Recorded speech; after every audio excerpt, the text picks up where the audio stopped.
Hello. I've not done a live for a long time. I think the last live I did was on the refugees and these asylum seekers. So I'm not going to talk about that tonight. What I'm going to talk about is I asked the other day for some ideas as to what to do a live on, and somebody came back with, how the government expects us to live, which is right now it's pretty bad. We're in a pretty dire place. Again, I don't know how this live's going to go for, purely because of feedback. If there's any feedback, if anybody watches and gives feedback, then it might go on for longer. It just depends on comments and stuff like that, really. So it's entirely to you. Yeah, we're in a bit of a dire situation where the cost of living is rising. Now the thing is it shouldn't be a cost to live. We shouldn't have to pay the price to live. We should be able to live quite freely to our means. But with everything going up and income's not going up, benefits aren't going up, so basically everything else around is going up. But the income side of things, the thing that goes into people's banks, the thing that goes into people's banks isn't rising. And now with the new the little budget thing, there's tax is going to be hiked. Now whether that's tax on people's incomes or whether that's tax on just day-to-day things, I don't know. But either way, it's still a tax that the public are going to have to pay, which means that they're going to have less money to spend. What kind of things? Hello. I don't know what kind of things that can we do. I mean, we shouldn't have to. We see these headlines all the time that turn the heating down, cut back on this, cut back on that. But the thing is we shouldn't have to do that. We shouldn't have to cut back on anything purely because the cost of living is going up. And I did say this. I don't know if you can remember at the start of the pandemic, when I started to do lives, I did say that eventually we would have to pay. We would have to pay the price. And now we are. So this pandemic thing has sent the whole country into chaos, and we are now having to pay the price. They are reaping their money back somehow. And that just means the public are going to have to pay for it, which I did say was going to happen. What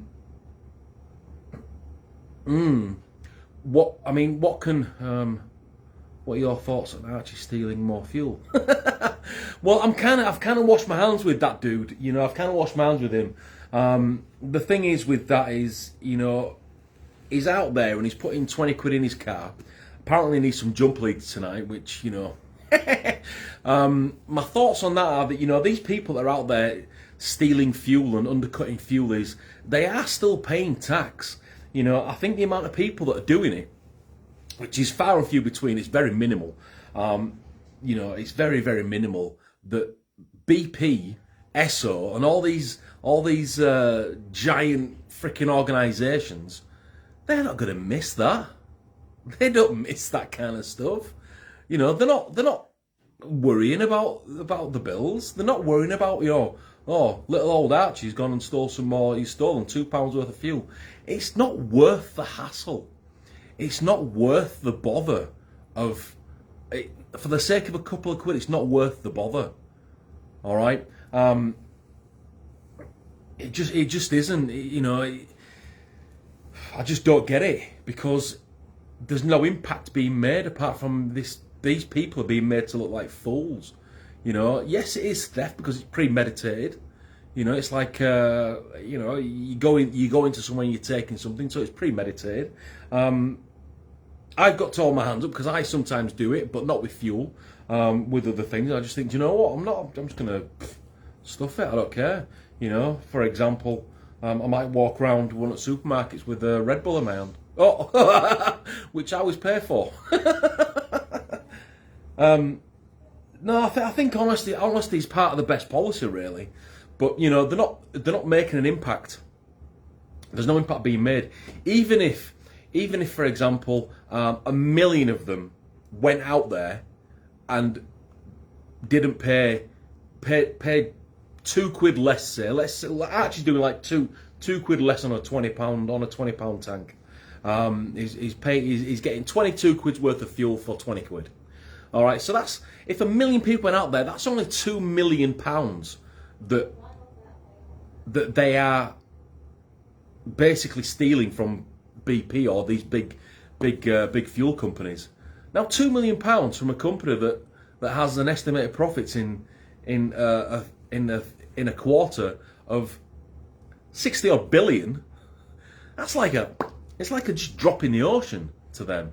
So they're not gonna cry over that. They're not gonna say, oh, you know, we need to hike it up even more because good old Archie's, you know, stealing a couple of quid. So my thoughts on that is the guy is a bit of he's still a moron. I don't have anything to do with him anymore. I do comment on things that I see him on. I just think he's not living his best life. But you know, to the cost of living things is, you know, you've got to ask yourself, what are you doing to conserve your way of living? Because right now, even though we shouldn't have to, we are having to. You know, so to conserve the way of living that we have, you know, are you vigilant over your heating? Are you vigilant over your gas and over your electricity and things like that? My advice is don't have a gas bill. You know, so if it's a case of the gas is scaring you, don't have a gas bill. Well, how do I do that? Well, you get one of those prepayment meters. I've had a prepayment meter for a good part of maybe 10 years now, and I just think they're one of the best things ever. All right, if it's not, we don't ever go without fuel, but we know that what we've got is what we've got. So, and you're not going to get a bill through the door saying, "Oh, you owe us £3, £4, £5, £6, £7,000." So I would say get a prepayment meter fitted.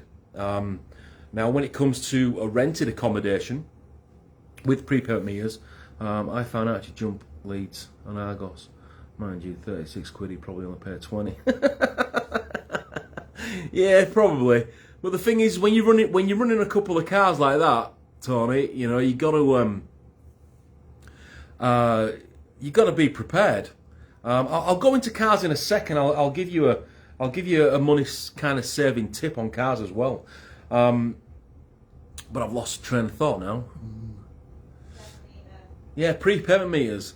The thing is with the prepayment meters, if you're in a rented accommodation, so it doesn't really matter if you're in if you got a mortgaged accommodation. But if you're in a rented accommodation, you don't need to inform the landlord, landlady, the estate agents that you're getting a prepayment meter fitted.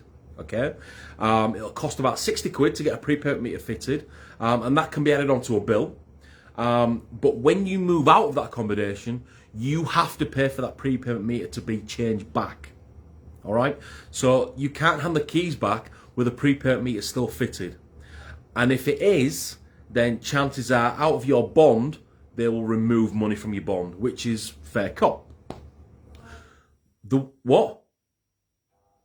one thing I wouldn't do is listen to these lunatics on Facebook and YouTube that are saying, don't pay your gas bill, don't pay your electric bill, buy your own meter, it's a few hundred quid is the meter, and get a Corgi registered engineer to pop around and fit it for you, and you get free fuel. No, I'm sorry, no. Don't do that. Don't ever do that, because it can't be trusted. At least you know that if your prepayment meter goes wrong, or your boiler goes wrong, at least you know it's from a trusted source.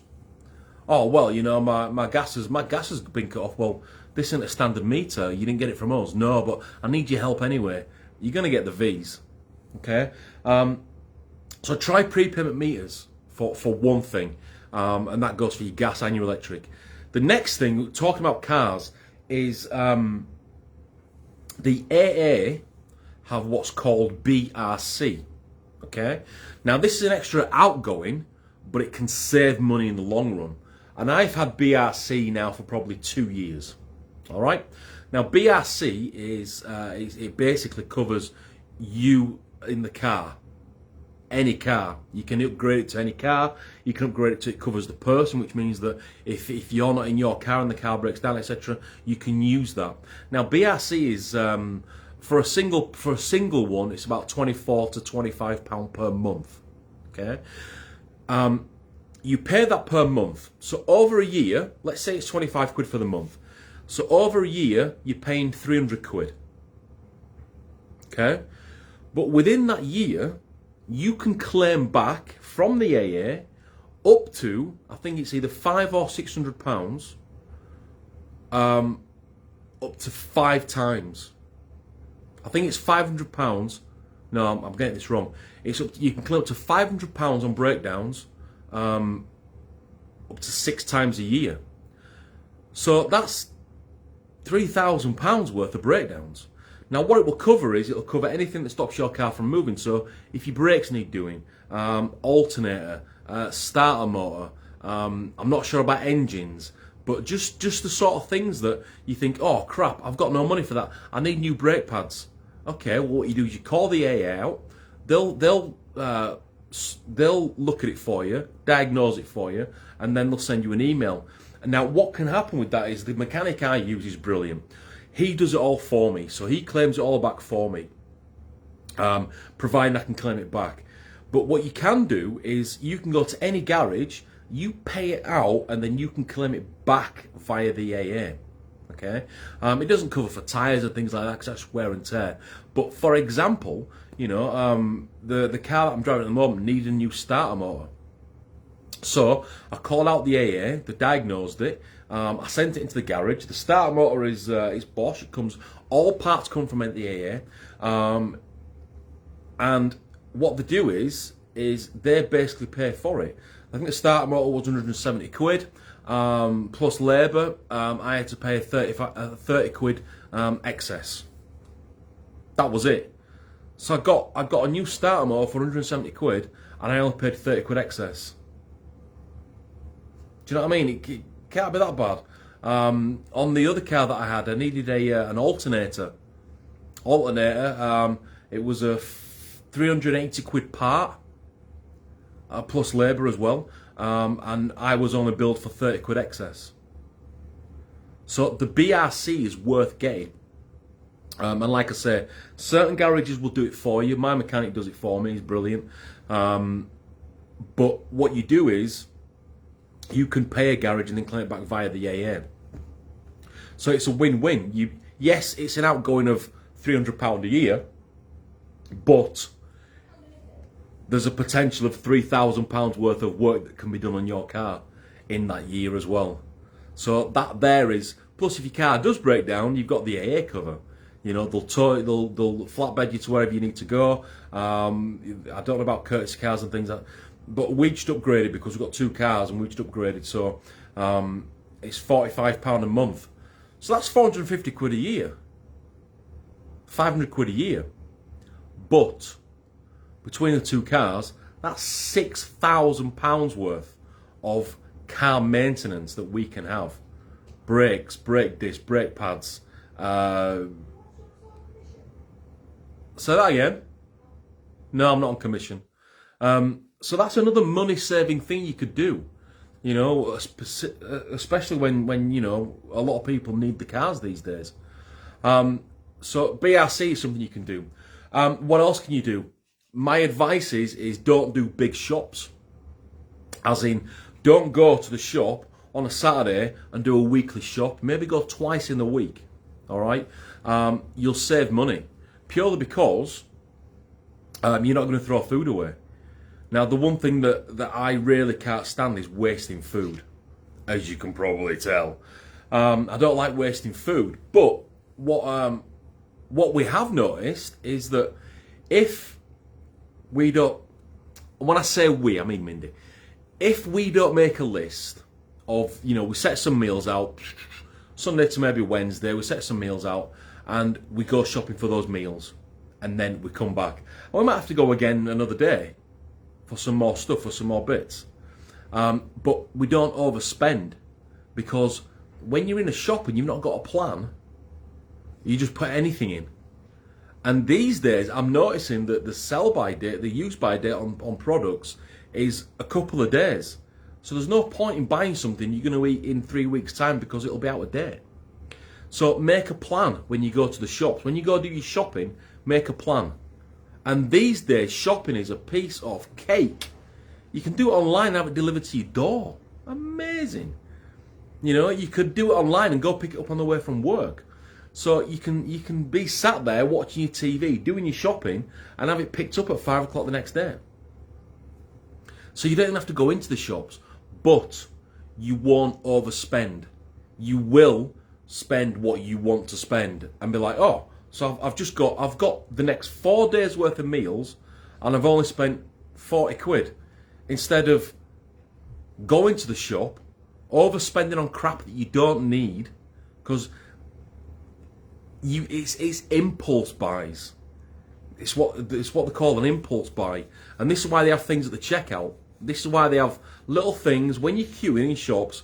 Notice that you queue and they've always got something for sale around the queuing part or on the counter. They're called impulse buy, and basically it's like, oh, I'll have one of those, but you don't need it.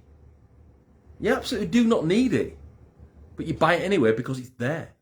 So it avoids all that kind of stuff. So make a list. Try and plan your next 3 days worth of meals. All right. And if you're at work or whatever, plan your sandwiches.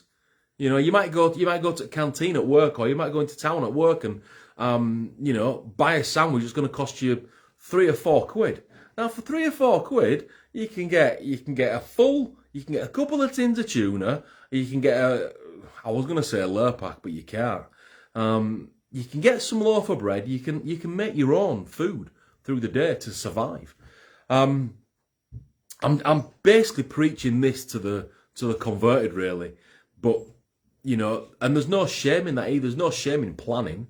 You know, there's no shame in scraping back. I mean, there's certain things that I like to have, as in named things, but there's other things. It's like, you know, I only drink coffee. And Mindy will be like, you know, let's get this coffee. I'm like, no, let's get the cheapest. It tastes like coffee. Just get the cheapest. So, but when my lady makes a list, we don't spend. When there is no list, we spend and end up throwing things away. All right. Or when she does it online, it literally is do the shopping online, go pick it up. It's done. Click and collect. Easy peasy. Can you afford the holiday this year?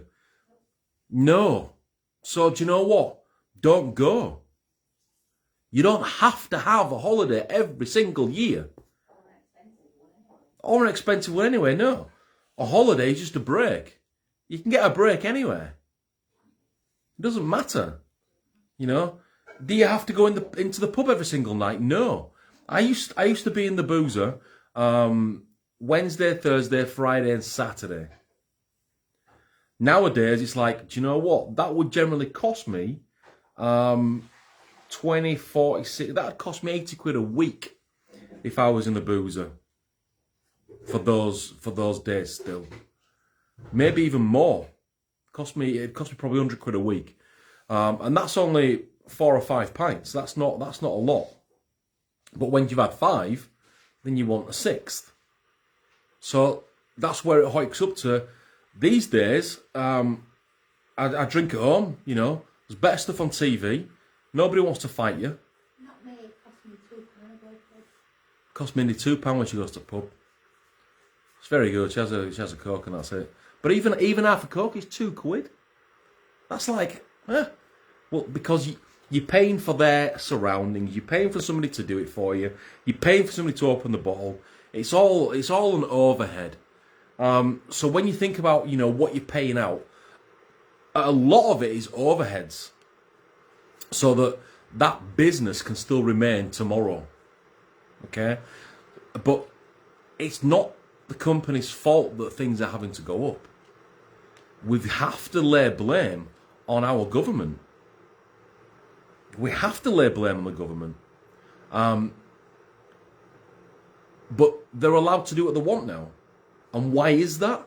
My thinking is that the government basically can and do what they want purely because everybody's rolled over during 2020, 2021, part of 22. Everybody's laid down and said, yes, you can do what you want to me. You can lock me down. You can inject me. You can do whatever you want. Now, I'm not anti-vax or anti-lockdown. I just don't agree. I just don't agree with it. I just don't agree with the pressure that was put on people during this time. But it's given the government an open door. It's given them an open forum to say, we can do what the hell we want now. We've got so many compliant people out there, we can do what we want. And they are doing.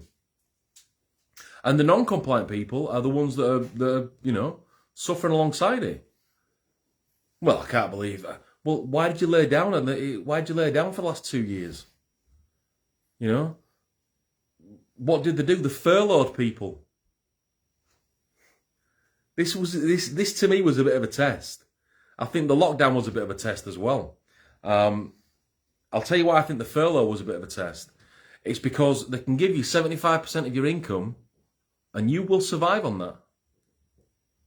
So now it's like, well, people can now survive on 75% of their income. We can hike up tax. We can hike up national insurance. We can hike up this. We can hike up that. So, they've tested it. They've tested what we don't need. They've tested what we do need. Because of things coming in, things coming out. We clearly didn't need to buy as much fuel before. We clearly didn't need to buy as much whatever before. But when you go and you're buying, you're spending 4 or 5 quid on a pack of butter. That's freaking ridiculous. That is silly. So you might have to go for, I can't believe it's not butter. You might have to go for the cheaper butter. But, that's just one of those things. If you want Lurpak, drink 1 less pint this week. Do you know what I mean? It's it swings and roundabouts, but it's also you got to sort of manage it. And because we are, we're all adults, and I'll say I've been saying it to Mindy today. She gets so many phone calls a day. It's like I'm scared at how these people get dressed in the morning. What? I've said it, so I'll say it. But it just fears me how some of the. But we've got to think for ourselves. And think for yourself is part of being, an adult. Because there's nobody there to think for you. So you've got to, you weigh it up. And you've got to say, right, okay, can I afford to do this? And if the answer is no, well then, you don't do it. But don't go out there and do it and then complain about it later. Don't say, well, I had a right nice time in Benidorm last week and, I'm skint now. But you got nothing to complain about. At least you had a nice week in Benidorm. First thing that came to my head. Don't complain about it when you come back. And don't complain about the weather either. Because you knew it was going to be like this when you got back. All right? So, you can't say that, I'm broke now, but, I can't believe I bought that brand new car, but I'm totally skint now. Well, that's your doing. That's your doing. If you've gone and bought a gas guzzler, that's your doing. You can't complain about fuel prices when you've got, a car that is guzzling gas. We just put what we need in. We don't go stupid. I don't think we have filled a tank up. The last time I filled a tank up, it cost me just over 100 quid to fill a tank. And that's when I had money and a 3-litre car. So that's the last time I actually filled a tank up. These days, I just like, do you know what? I use my car for to get to doctor's appointments. I use my car for school runs and stuff. Just makes life a little bit easier for me, but I don't go ballistic with it.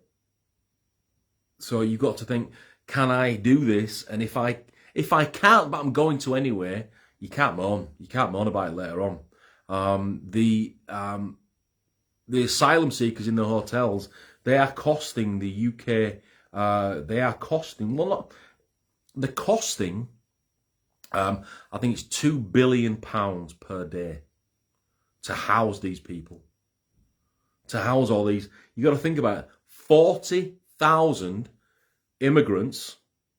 This includes asylum seekers as well. 40,000 immigrants have come across the border since January this year. And that's 40,000 people that need housing. And they're not staying in tents.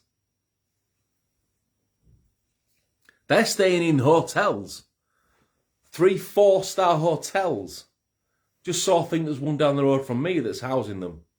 You know? Now, all right, they're leaving a war-torn country. But do we not give enough aid to other countries? We've just signed another deal with France. That's gone from 55 million to now 63 million to help with the border force. But I've just read something that the border force are looking at going on strike. So, hang on a minute. This is where the drain is. So even though there is £2 billion per day, that's £14 billion a week being spent on migration. Now, I've got nothing against migration. The birds do it every year. Okay? They do it every year. They always fly south for the winter. But the thing is it's £14 billion a week. That's a big drain. So who's going to pay that back? I'll tell you who's going to pay it back. Taxes will pay it back. As in, not the things that take you from A to B. As in, the tax that you pay will pay it back. They will hike up food. They will hike up tax on food because that's another thing you can pay. You help pay it back. They'll make you pay more tax on your income because that's another way to get it back. They're going to look at rising council tax because that's another way to pay it back. It's all right, it's helping out this country, but to what sacrifice? Yeah, I mean, it's perfectly okay that we help the migration out as a country, but we are paying the price. The people that... Now, I don't want to sound racist, but it's going to sound racist. Somebody's going to come out racist. But the people that don't live here, we're paying for those people. Because we're the ones struggling to live. We're the ones struggling to put the heating on. Heating or eating. You know, we're the ones struggling with that. But yet these guys are being put up in cushy hotels, and the majority are men, 98% of them are men, young men. They're being put up in hotels where the heatings can always be on. That I'm willing to bet they're getting 3 meals a day. Some of them are complaining that the standard of the hotel isn't right. Well, go back to your war-torn country then, pal. You know, they're getting an allowance. They're getting mobile phones. So they're being given all this stuff. And yet they'll go into our supermarkets and say, I don't speak English. Well, look, if you really, really want to come to England, and this isn't racism, this is just an opinion. If you really, really want to come to England, learn how to speak English. If England is the dream for you, you would open a book and you would read English, would you not? Of course you would. You know? My boy wants to go travel in Japan when he's older. So guess what he's learning? Yeah, he's learning Japanese. This is a 14-year-old kid. So where's the mentality in some of these asylum seekers? All right, but that's a big drain on the population, on the country. Because our population rises by 40,000 in the space of 10 months. That's 40,000 more mouths that there is to feed. Which means that we need to up what's coming into the shops and that's, again, costly. You know, you want to order another 40,000 tubs of Lurpak? Fair enough. Sorry, I don't know, I'm stuck on Lurpak. You want to order another 40,000 tubs of Lurpak? Okay. Well, that's going to increase your outgoing more from a business point of view. If you want a bigger order, you need to pay a little bit more. But they're getting it in bulk, yeah, but they still need a driver. They might need another driver. They might need another truck. They might need extra fuel to pull it. So it's all relative. But the question you've got to ask yourself is, and again, you shouldn't have to, but unfortunately we have to. How can I work smarter? That's your basic question. How can I work smarter? Exactly. People say, I'll work smart. The government. Yeah, and the idea of working smarter but F the government is wrong. Because all these people that are saying F the government, I'm willing to bet that they've got their cost of living payment of 324 quid the other week. And I'm willing to bet a few months ago they got another 300 odd quid. And I'm willing to bet they're getting the benefits every single month. So no, don't F the government. Don't undercut the government, but it is the government's problem. No, what I mean is the government want us to be like, oh, please help us, please help us. But say, you government, we're going to work smart. We don't need you. Yeah, yeah. Do you know what I mean? Yeah, don't go crying to the government for more. Just Work smart. just work smart. And it is doing little things. Discipline isn't practiced in a day, it's practiced daily. Do you like that? You've heard that before, haven't you? Probably. But what? But what can you do? And again, you shouldn't have to. But let's be honest. Things aren't that bad. There are probably still people alive today that have lived through World War II. So don't give me that crap that, you know, I'm struggling to do this, I'm struggling to do that. We are struggling, yes. But, yeah, the government are loving it. But, there's people around today that have lived through World War II. When they had ration books. I mean, I don't know much about World War II, but, you know, I'm willing to bet things were different then. You know, I long for the day when there's a zombie apocalypse. I long for the day when everything goes, do you know what, you gotta go forage and you gotta go right back to the Stone Age. I can't wait for that day to happen. What? I might not cope because I want my followers on my lives. All two of them. I was waiting for more people to jump on, but I didn't want to seem like an asshole. You know? That's what narcissists say. Well, I just wait for a few more people to jump on. Just so that they can, you know, so that I can feel important. But, you know, just little things that we do. And again, I'm probably preaching to the converted here. What are you watching for?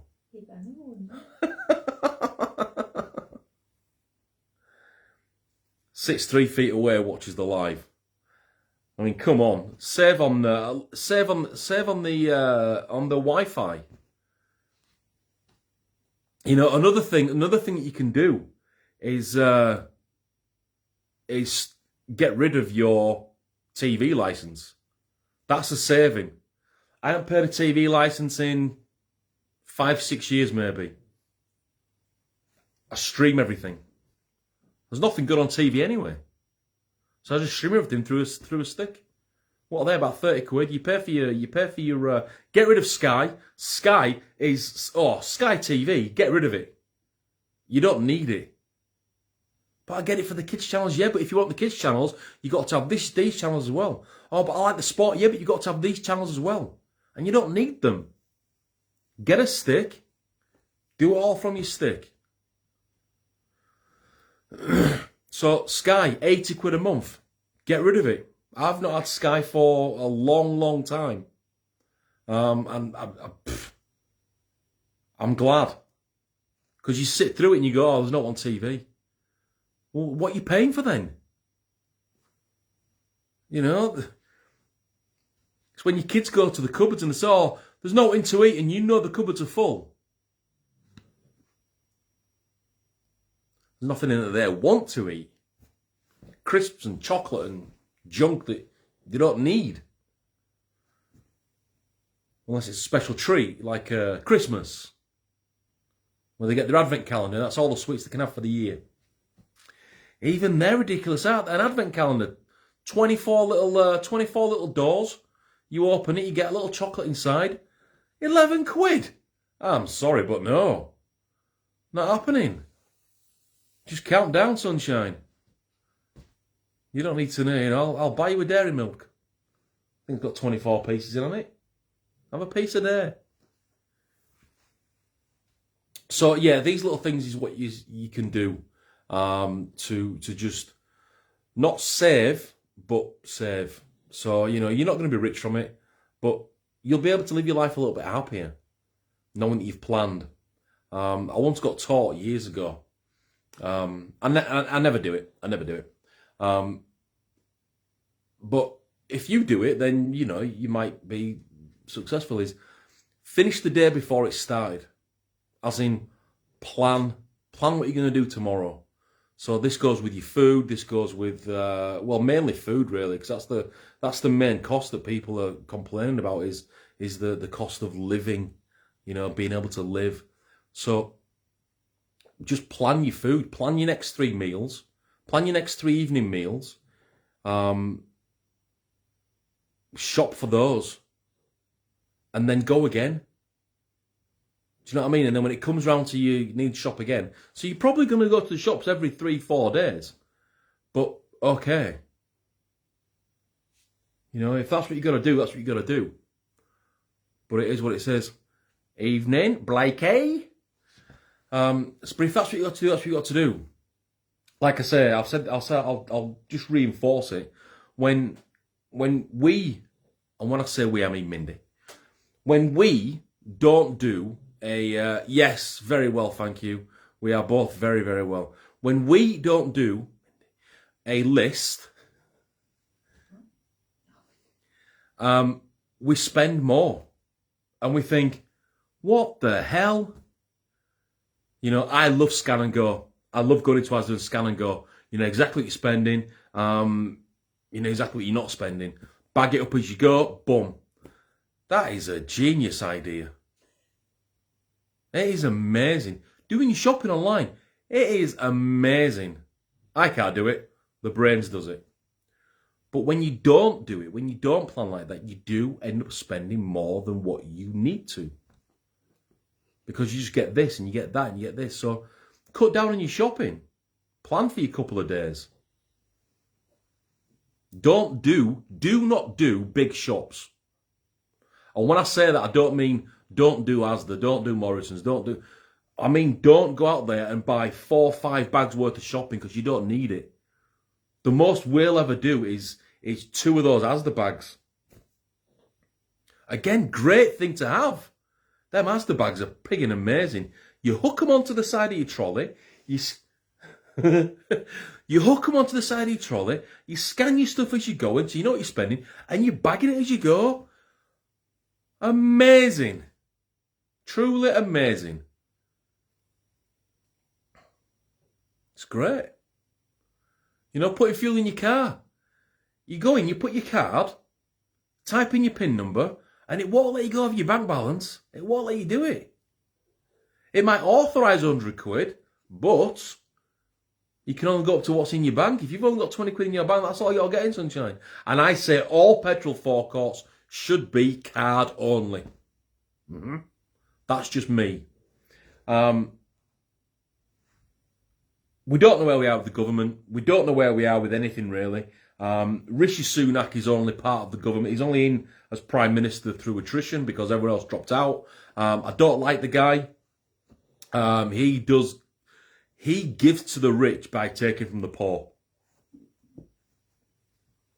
He is a modern day Robin Hood. Is that it? Robbing. He will give to his friends. He will take from the poor and he will give to the rich. Hence why his mate is I forget the guy's name. His mate has said that, you know, the nom-dom, whatever it is he's not going to get rid of it. And the reason he's not going to get rid of it is because Rishi's wife is nom-dom, which means they pay less tax. Even though she's got shares in her father's company, which is worth 43 billion. That's her shares, by the way. That's not the company. That's her shares in the company. I got told once that she was like the heiress to a sheikh or wherever in Iraq or something like that. But no, apparently her father's a It's a bit like a Bill Gates. And we can even say this, and I have said this before, and you know, the wise woman to my left, my lady, did mention that, you know, and she brought up a really good point. Because my thinking was a few years ago, Jeff Bezos, he could cure world hunger by giving everyone £1 million. Okay. So let's just assume, for example, that, and this is why I know it's stupid, only because the brains have said something. Let's imagine that tomorrow, all the richest people in the world put all their money together and shared it out evenly. All right? So let's say, for example, everybody has 2 million in their bank account tomorrow. That's everybody on the planet. You've all got £2 million in your bank account tomorrow. Okay, fine. Whoopee! Got 2 million. We're all millionaires. Every single person, this includes the government, every single person is on the same playing field. Everyone's got 2 million. Why is that a crap idea? Because there'll be no food delivered to shops. There'll be no workers. Nobody will want to work anymore. They won't have to. There'll be nobody buying houses. There'll be no economy. So making everyone rich isn't a good idea, because any economy will drop because of that. Because again, you won't get your shelf stacked. You know, you might look down on lower shelf stackers, but you know what? If it weren't for them people, there won't be any food on the shelves. And then you got to go back. You got to say, right, okay, the guy in the back of the house, he's unpacking this stuff off the truck. You won't have that.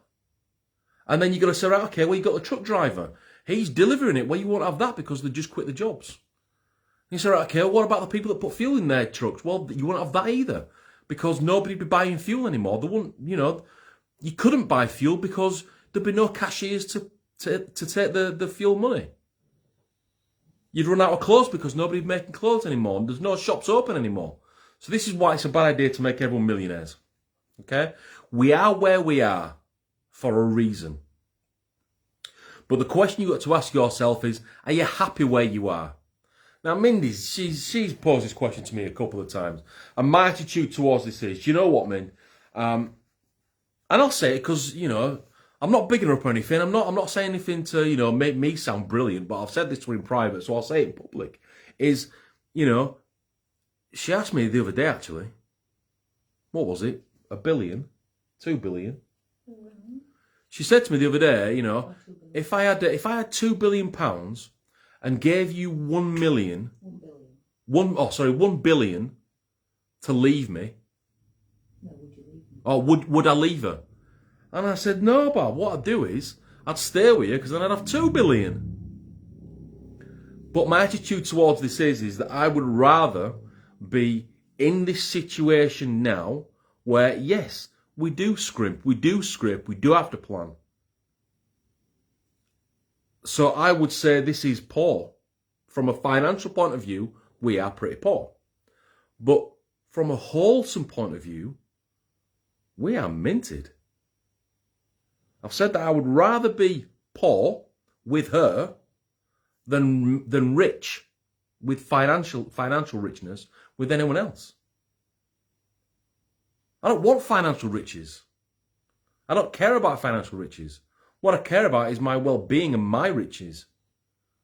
And I am, you know, as rich as I possibly can be. I've got a healthy son. I've got an amazing woman. Don't like that word. I've got an amazing lady. Nearly wife. Pretty much is anyway. Just a formality. Just an excuse for a party. Yes, it is. She's not going anywhere. I don't want her to go anywhere. But no, I don't want riches. As far as I'm concerned, I am the richest man on the planet. I am more richer than Jeff Bezos. Yep. Because I've got that wholesome, that whole thing. God, I'm getting misty now.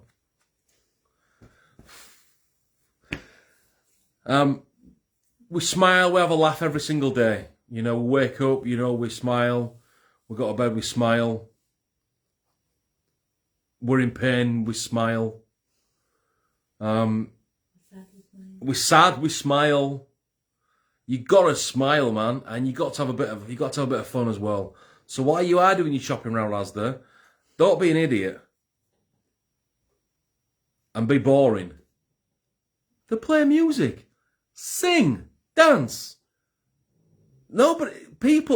You will brighten somebody's day. You know, I love to make a bit of a fool of myself in public. Son hates it. He can't stand it. I think I embarrass Mindy as well, but she's as bad as me. She just doesn't show it as much. She is as bad as me. She'll be shaking her booty down the aisle of Asda. She does. So yeah, you know, the cost of living is... There shouldn't be a such thing as the cost of living. But unfortunately, we are paying the price. But what else can we do? What else can you do? Have a look at yourself first, because your success isn't built in a day, it's built daily. I said this about discipline. It's built over time. And you're not going to make a change tomorrow, but you can make a change over a period of time.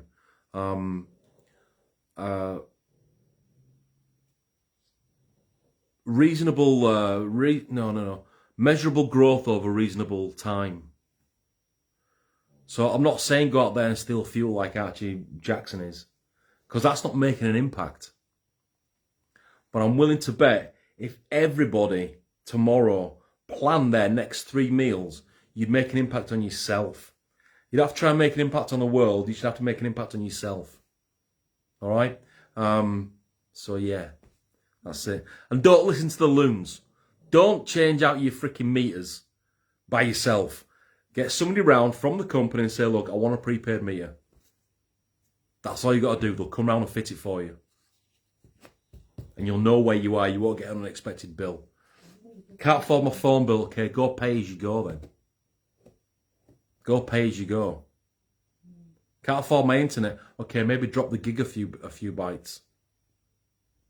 Government want us to get in debt. They want us to struggle. They want us to struggle. They want us to say, oh, I need this payday loan over here. Remember those things? Payday loans. You'd borrow 100, you pay back 4. They want us to do that. Basically, if you ain't got it, they can't take it. So plan. And get rid of your TV license. That's, you know, I would say get rid of that. It's not needed. Get a stick instead. A stick will cost you 30 quid. Your internet's going to cost you, if you want a decent sort of gig, it's going to cost you 40 quid a month. But you can download apps, you can download channels, you can, you know, you're not watching live TV, you're just streaming stuff. All right, I'm expecting the TV license people to come to my door shortly, which I will record and post. So yeah, that's all I've got to say. First person to look after is number 1. Whatever's in your 4 walls, look after that first.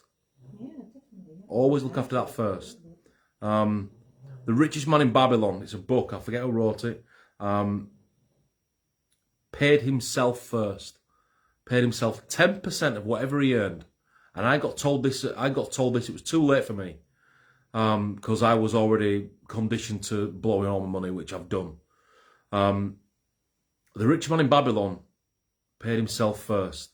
So anything that goes into your bank, take 10% and save it away. You can save it away, you can, you know, that's your money.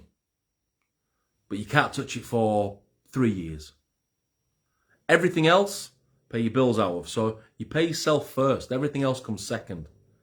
Got to look after what's in your box first. All right, and that includes your family. Whatever's in your 4 walls, that's your priority. Not your holidays, not your fast cars. What's in your 4 walls is your priority. All right? I'm going to love you and leave you because I'm going to have a beer. So Look after yourselves. I was thinking Jerry Springer. So, take care of yourselves and each other.